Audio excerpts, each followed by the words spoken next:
पौष माह के शुक्ल पक्ष में आने वाली पूर्णिमा को पौष पूर्णिमा कहा जाता है और हिंदू धर्म में इसका खास महत्व माना गया है। पौष पूर्णिमा के दिन गंगा में स्नान करना व दान करना बहुत ही शुभ और फलदायी होता है।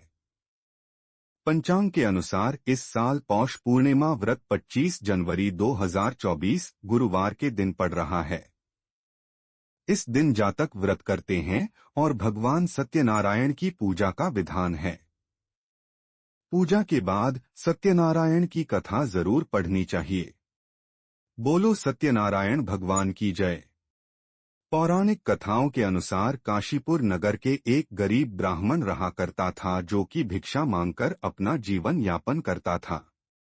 एक बार भगवान विष्णु एक बूढ़े ब्राह्मण का रूप धरकर स्वयं उस गरीब ब्राह्मण के पास गए और कहने लगे, हे विप्रे, श्री सत्यनारायण भगवान मनोवांछित फल देने वाले हैं और उनका व्रत व पूजन करने से मनुष्य के सभी दुख दूर होते हैं। तुम भी उनका व्रत व पूजन करोगे तो सब प्रकार के दुखों से मुक्त हो जाओगे। इस व्रत का मतलब मात्र भोजन न लेना ही नहीं समझना चाहिए, बल्कि उपवास के समय हृदय में यह धारणा होनी चाहिए कि आज श्री सत्यनारायण भगवान हमारे पास ही विराजमान हैं। अंदर व बाहर शुचिता बनाए रखनी चाहिए और श्रद्धा विश्वास पूर्वक भगवान का पूजन कर उनकी मंगलमयी कथा का श्रवण करना चाहिए। श्री सत्यनारायण की कथा बताती है कि व्रत पूजन करने में मानव मात्र का समान अधिकार है, चाहे वह निर्धन, धनवान, राजा हो या व्यवसायी, ब्राह्मण हो या अन्य वर्ग, स्त्री हो या पुरुष। यही स्पष्ट करने के लिए इस कथा में निर्धन ब्राह्मण, गरीब लकड़हारा, राजा उल्कामुख, धनवान व्यवसायी, साधु वैश्य, उसकी पत्नी लीलावती, पुत्री कलावती, राजा तुंगध्वज एवं गोपगणों की कथा का समावेश किया गया है। कथानुसार जिस प्रकार लकड़हारे, गरीब ब्राह्मण, उल्कामुख, गोपगणों ने यह व्रत रखा और सत्यनारायण भगवान की कथा को सुना, इस कथा को सुनते ही श्रद्धा, भक्ति तथा प्रेम के साथ सत्यव्रत का आचरण करने में लग गए और फलस्वरूप सुख भोग कर परलोक में मोक्ष के अधिकारी हुए। एक साधु वैश्य ने भी यही प्रसंग राजा उल्कामुख से सुना, किंतु उसका विश्वास अधूरा था और श्रद्धा में कमी होने के कारण उसने मन में प्रण लिया कि संतान प्राप्ति पर सत्यव्रत पूजन करूंगा। समय बीतने पर उसके घर एक सुंदर कन्या ने जन्म लिया। तब उसकी पत्नी ने व्रत की याद दिलाई तो उसने कहा कि कन्या के विवाह के समय करेंगे। कन्या के विवाह का भी समय आ गया और पत्नी ने याद दिलाया तो उसने बात टाल दी। इसके बाद व्यापारी अपने दामाद को लेकर व्यापार के लिए चला गया। वहां उसे चोरी के आरोप में राजा चंद्रकेतु द्वारा दामाद सहित कारागार में डाल दिया गया।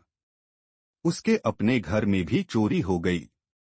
पत्नी लीलावती और पुत्री कलावती भिक्षावृत्ति के लिए विवश हो गई।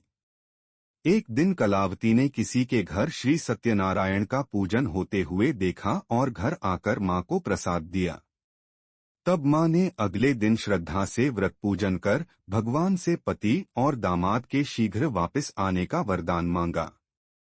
श्री हरि प्रसन्न हो गए और स्वप्न में राजा को कह दिया कि वह दोनों बंदियों को छोड़ दे क्योंकि वह निर्दोष हैं। राजा ने अगली सुबह उनका धन धान्य तथा प्रचुर द्रव्य देकर उन्हें विदा किया। घर आकर पूर्णिमा और संक्रांति को सत्यव्रत का जीवन भर आयोजन करता रहा। परिणाम स्वरूप उसे सांसारिक सुख भोग कर मोक्ष प्राप्त हुआ। इसी प्रकार एक बार राजा तुंगध्वज ने वन में गोपगणों को श्री सत्यनारायण भगवान का पूजन करते देखा, किंतु अपने अभिमान की वजह से राजा न तो पूजा स्थल पर गया, न दूर से ही प्रणाम किया और न ही गोपगणों द्वारा दिया गया प्रसाद ग्रहण किया।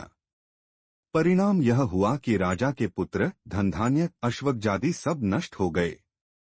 राजा को फिर ये आभास हुआ कि विपत्ति का कारण सत्यदेव भगवान का निरादर है।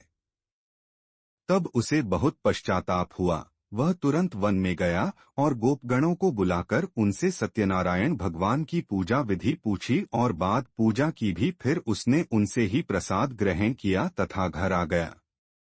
उसने देखा कि विपत्ति टल गई और उसकी सारी संपत्ति तथा जन सुरक्षित हो गए।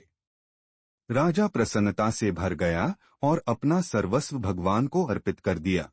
सत्यनारायण भगवान की जय। जैसे आपने कहानी कहने और सुनने वाले पर कृपा किया, वैसे ही हम सब पर करना।